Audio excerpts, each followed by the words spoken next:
ایک مختصر سوال آپ سے کرنا چاہوں گی کہ جسٹس منصور علی شاہ صاحب نے ایک مرتبہ پھر ایک خط لکھا ہے چیف جسٹس آف پاکستان کو، اور انہوں نے مخصوص بینچ میں بیٹھنے سے ان سے معذرت کی ہے. انہوں نے کہا کہ اس کا پہلے فل کورٹ کے حوالے سے ریفرنس میں اس پہ بات ہونی چاہیے، اور اس کے بعد پھر یہ پریکٹس اینڈ پروسیجر کمیٹی کے حوالے سے جو سٹنگ ہے انہوں نے کہا اس بینچ کا حصہ بننا چاہیے. آپ کے خیال میں اس خط کو آپ کس طرح دیکھتے ہیں؟ کیا واقعی فل کورٹ کی ضرورت ہے اس مسئلے کو پہلے ایڈریس کرنے کے لیے؟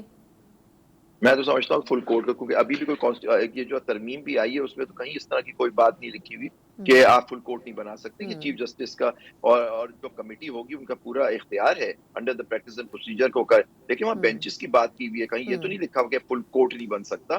تو یہ تو میں کہتا ہوں جو ابھی ساری آئینی ترمیم وغیرہ ہوگی موسٹ پروبلی اس پہ مجھے نہیں پتا نئے چیف جسٹس صاحب کیا کرتے ہیں آگے.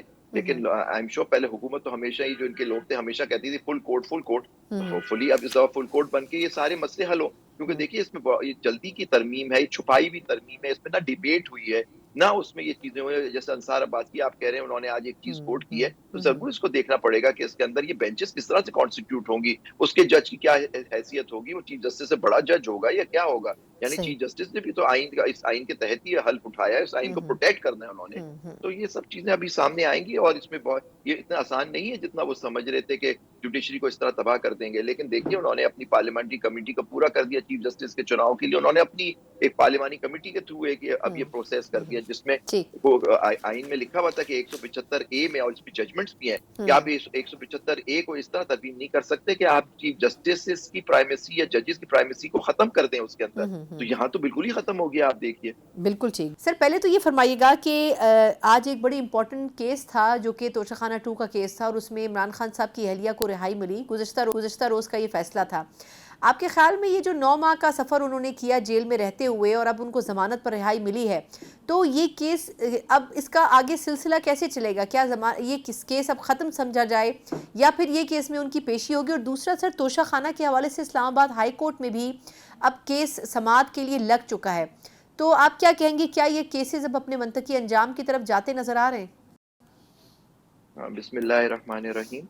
دیکھیے بالکل، دیکھیے میں ہمارے تو شروع سے یہ ایک ویو ہے وکلا کا، زیادہ اکثریت وکلا کا، کہ یہ توشہ خانہ کیسز اور جو ان کے اوپر 3-4 اور کیسز جو بنے تھے جن کے اوپر آپ دیکھیں کچھ کے فیصلے آ گئے ہیں، کچھ کو سٹرائک ڈاؤن کر دیا، جیسے سائبر کا کیس تھا اور یہ سارا سائفر والا، تو وہ بالکل پولیٹیکلی موٹیویٹڈ کیسز تھے. اب توشہ خانہ کے کیس کے اندر جو ایویڈنس ہے نہ کچھ ہے، اور توشہ خانہ سے تو اور جو اس وقت لیڈران ہمارے بیٹھے ہیں انہوں نے تو اس سے زیادہ چیزیں لی ہیں، لیکن ان کے خلاف کوئی ریفرنس نہیں بنا.